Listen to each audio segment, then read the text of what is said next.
dari kelas B Ilmu Hukum Adat. Di sini saya akan menjawab beberapa pertanyaan mengenai apa itu hukum adat. Sejarah hukum adat. Peraturan adat istiadat kita ini pada hakikatnya sudah terdapat pada zaman kuno, yaitu zaman Prahindu. Adat istiadat yang hidup dalam masyarakat Prahindu tersebut menurut para ahli-ahli hukum adalah merupakan adat-adat Melayu Polinesia. Kemudian datanglah kultur Hindu, kultur Islam, dan kultur Kristen yang masing-masing mempengaruhi kultur asli tersebut yang sejak lama menguasai tata kehidupan masyarakat Indonesia sebagai suatu hukum adat. Sehingga hukum adat yang kini hidup pada rakyat itu adalah hasil alkulturasi antara peraturan-peraturan adat istiadat zaman Prahindu dengan peraturan-peraturan hidup yang dibawa oleh kultur Hindu, kultur Islam, dan kultur Kristen. Setelah terjadi alkulturasi tersebut, maka hukum adat atau hukum pribumi menurut Van Velhoven terdiri dari dua jenis, yaitu hukum adat pribumi tertulis dan tidak tertulis. Selain itu, faktor-faktor yang mempengaruhi perkembangan hukum adat di samping kemajuan zaman, ilmu pengetahuan, kondisi alam, ada juga faktor-faktor yang mempengaruhi lainnya yang bersifat tradisional. Satu, yaitu magis dan animisme. Alam pikiran magis dan animisme pada dasarnya dialami oleh setiap bangsa di dunia. Di Indonesia, faktor magis dan animisme cukup besar pengaruhnya. Hal ini dapat dilihat dalam upacara-upacara adat yang bersumber pada kekuasaan-kekuasaan serta kekuatan gaib. 1. Kepercayaan kepada makhluk-makhluk halus, roh-roh, hantu-hantu yang menempati seluruh alam semesta dan juga gejala-gejala alam. Kepercayaan terhadap kekuatan-kekuatan sakti dan adanya roh-roh yang animisme terdiri dari dua macam, yaitu fetisisme yang berarti memuja-muja jiwa-jiwa yang ada pada alam semesta yang mempunyai kemampuan jauh lebih besar daripada kemampuan manusia, seperti halilintar, taufan, matahari, samudera, tanah, dan lain-lain. Yang kedua adalah spiritisme. Spiritisme yaitu memuja roh-roh leluhur dan roh-roh lainnya, baik yang bersifatnya jahat maupun baik. Pada tahun 1927, pemerintahan Belanda mengubah haluannya dengan menolak konsepsi unifikasi hukum dan saatnya untuk menuangkan materi hukum perdata bagi rakyat Indonesia ke dalam bentuk perundang-undangan. Hal ini lebih cenderung untuk melukiskan hukum adat sedarah demi sedarah dan sesuai dengan keinginan Van Velhoven. Dan pekerjaan ini dapat dilakukan oleh seseorang ahli hukum bangsa Indonesia yang disponsori oleh guru besar hukum adat.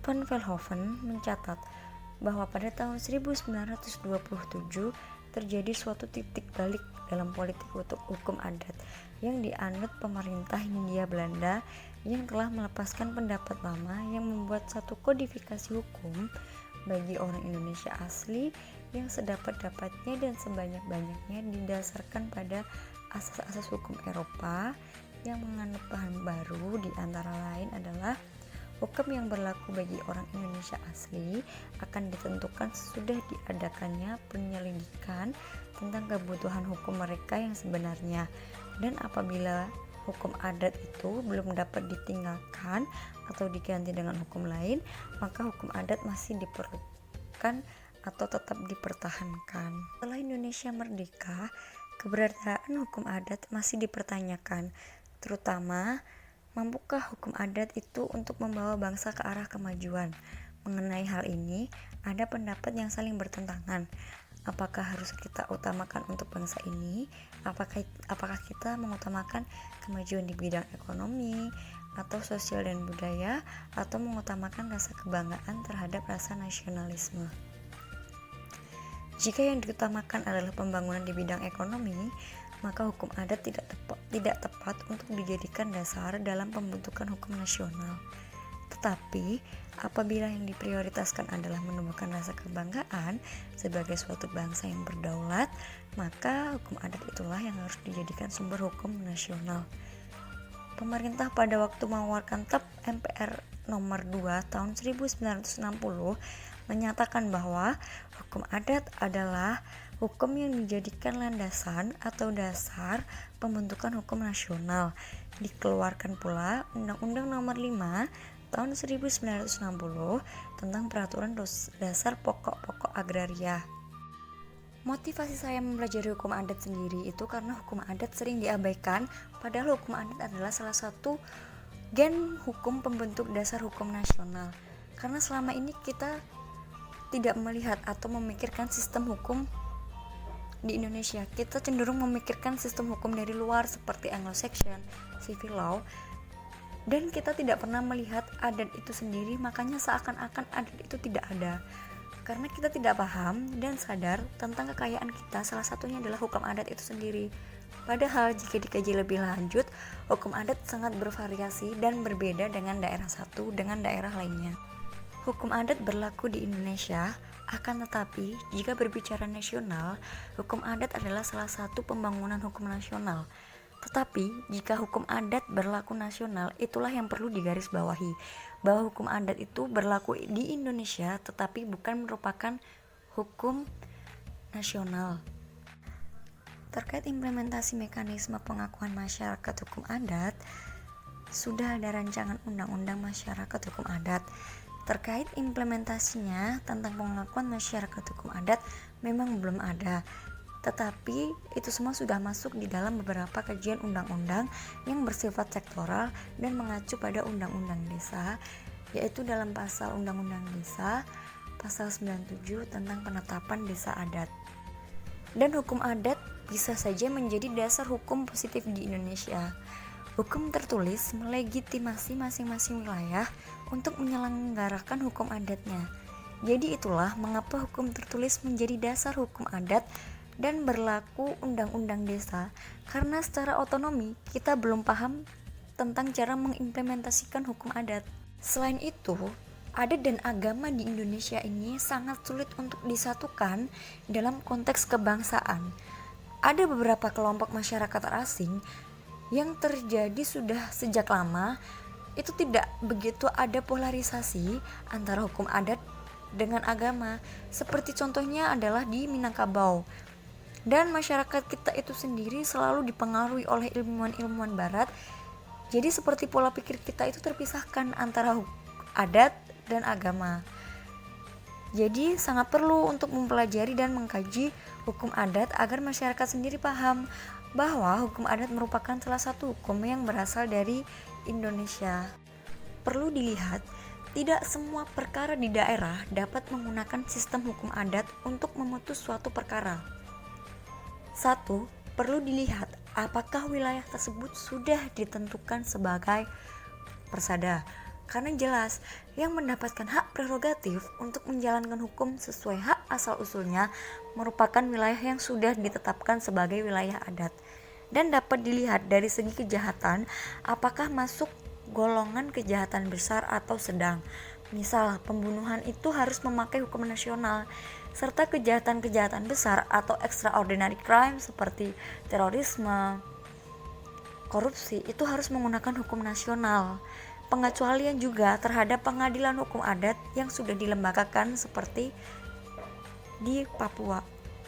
Apa itu ilmu adat dan pentingnya bagi sistem hukum Indonesia? Ilmu adat adalah bagian dari ilmu hukum milik kita sendiri yang dibangun dan dikembangkan secara terus-menerus sepanjang masa oleh para petugas adat atau pemangku adat atau pamong-pamong atau siapapun itu yang bertugas pada pengembangan masyarakat adat.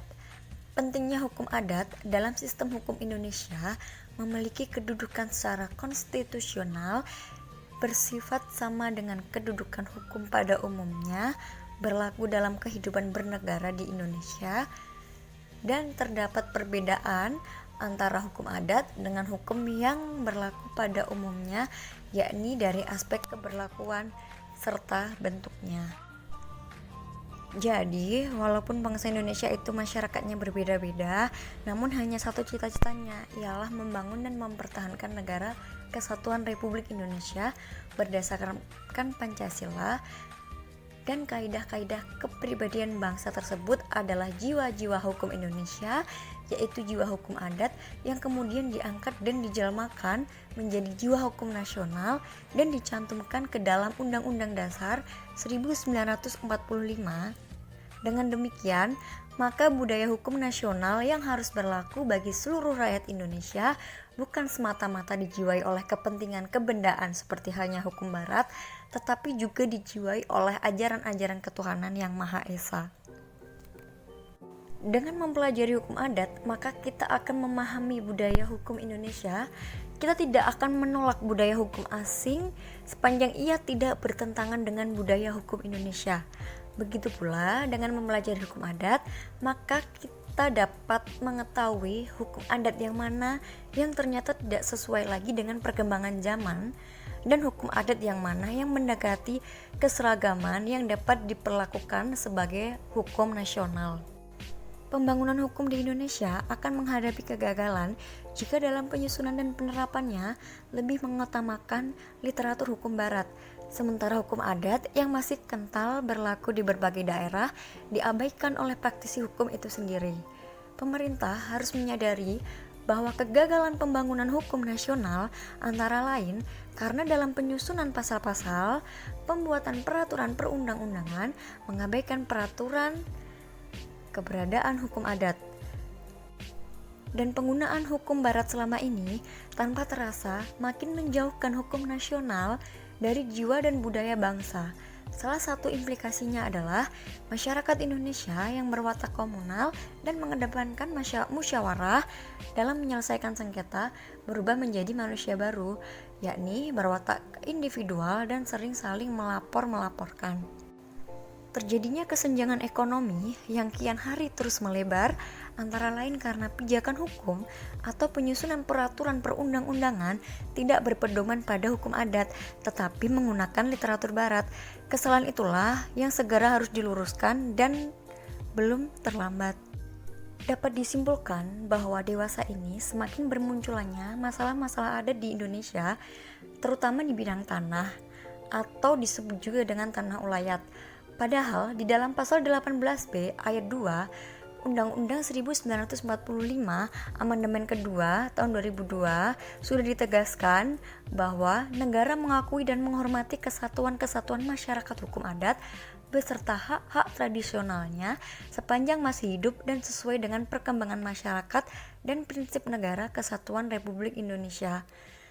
Dengan kata lain, undang-undang telah memberikan penghormatan kepada masyarakat adat untuk mempertahankan dan mengelola apa yang dimiliki oleh adatnya.